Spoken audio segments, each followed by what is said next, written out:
Baik, Assalamualaikum warahmatullahi wabarakatuh. Kembali lagi, Alhamdulillah dengan sehat walafiat. Dengan saya Khairul Abdul Rasid dari program studi Ilmu Al-Quran dan Tafsir, Prodi Ilmu Al-Quran dan Tafsir, Fakultas Usuluddin dan Dakwah, Universitas Islam Negeri Madura, UIN Madura. Yang dimana pada kali ini saya akan membahas tentang bentuk tulisan Al-Quran sejak dulu sampai sekarang, sejak masa Nabi Muhammad, Khulafaur Rasyidin hingga para dinasti-dinasti itu. Jadi seiring perkembangan Islam, terutama pada masa Khulafaur Rasyidin, Al-Quran itu mulai dikodifikasi secara resmi. Nah, sedangkan pada masa Abu Bakar dilakukan penghimpunan ayat-ayat, dan pada masa Utsman bin Affan dilakukan standarisasi mushaf. Jadi pada masa Abu Bakar itu dilakukan pengumpulan ayat, sehingga ayat-ayat itu dikumpulkan. Dan pada masa Utsman bin Affan itu dilakukan standarisasi mushaf, karena pada saat itu banyak para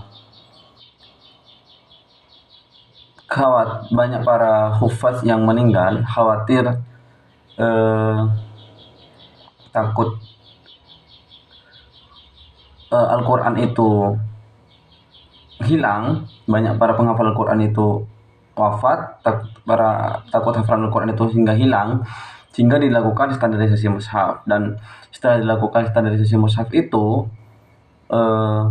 lembaran-lembaran yang ditulis di pelepah kurma itu semuanya dibakar, selain mushaf standar Utsmani. Nah, perkembangan selanjutnya ditandai dengan penambahan titik, huruf pada tanda baca, serta munculnya berbagai gaya khot seperti Kufi, Naskhi, dan juga Maghribi, yang menjadikan mushaf tidak hanya mudah dibaca tapi juga indah, tapi juga estetik.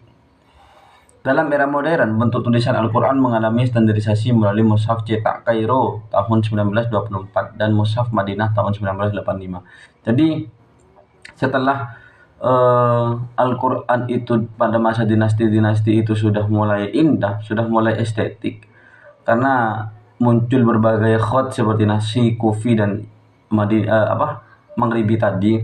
Nah, kemudian pada tahun 1924 itu Kairo mencetak cetakan dengan standarisasi Al-Quran yang hingga saat ini dipakai, sudah lengkap semuanya dengan tanda waqaf, tanda tajwid, dan juga lain sebagainya yang digunakan pada masa modern seperti kita saat ini. Nah, bagaimana sih bentuk tulisan Al-Quran pada masa Nabi Muhammad? Jadi bentuk tulisan pada Nabi Muhammad itu memiliki ciri khas yang berupa huruf Arab yang polis, tanpa titik maupun tanda baca. Jadi pada masa Al-Quran itu diturunkan sehingga ditulis di pelepah kurma, batu, dan lain sebagainya, Al-Quran itu tidak punya tanda baca. Hurufnya berbeda, ditulis dengan bentuk yang sama. Hurufnya itu gak ada yang sama, gak ada titik, gak ada tanda baca, apalagi waqaf, hanya garis-garis saja. Nah, Nabi Muhammad dikenal sebagai seorang yang tidak bisa membaca dan menulis, sehingga Al-Quran itu memang benar-benar wahyu ilahi yang suci. Nah, Allah menjadikan Nabi Muhammad itu tidak bisa menulis dan membaca, sehingga tuduhan orang-orang kafir bahwa Al-Quran itu adalah berupa syair, berupa tulisan Nabi Muhammad, itu semuanya terbantahkan, karena Nabi Muhammad itu dijadikan oleh Allah tidak bisa membaca dan tidak bisa menulis. Jadi kenapa Nabi Muhammad bisa menerima Al-Quran? Itu menjadi pelajaran bagi kita bahwa Al-Quran itu memang benar-benar kalam ilahi, bukan karangan Nabi. Nah, bentuk tulisan Al-Quran pada masa Nabi belum mempunyai standar baku dan tulisan maupun kaligrafinya. Jadi tidak ada standar dalam masa Nabi Muhammad ini dalam penulisan Al-Quran. Itu tidak punya standar, karena memang Al-Quran baru saja diturunkan, Nabi Muhammad masih hidup. Jadi ketika ada apa-apa yang tidak dipahami, bisa langsung bertanya pada Nabi Muhammad, sehingga ada pentasihnya. Nah, baru setelah Nabi Muhammad itu wafat, para khulafaur rasyidin itu, para dinasti-dinasti, para tabi'in, para sahabat itu khawatir Al-Quran itu tidak terjaga kemunannya karena tidak ada pentasihnya sudah. Al-Quran sudah, Nabi Muhammad sudah meninggal. Nah,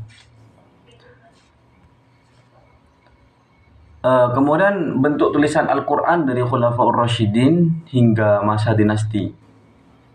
Nah, pada masa Khulafaur Rasyidin, di masa Abu Bakar, itu kan terjadi penghimpunan Al-Quran yang ditulis di berbagai media menjadi satu naskah berupa rasem gundul.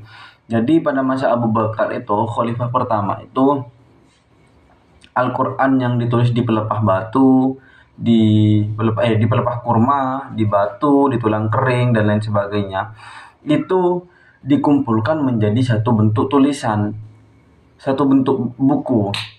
Terjadi pengumpulan, penghimpunan, dihimpunkan.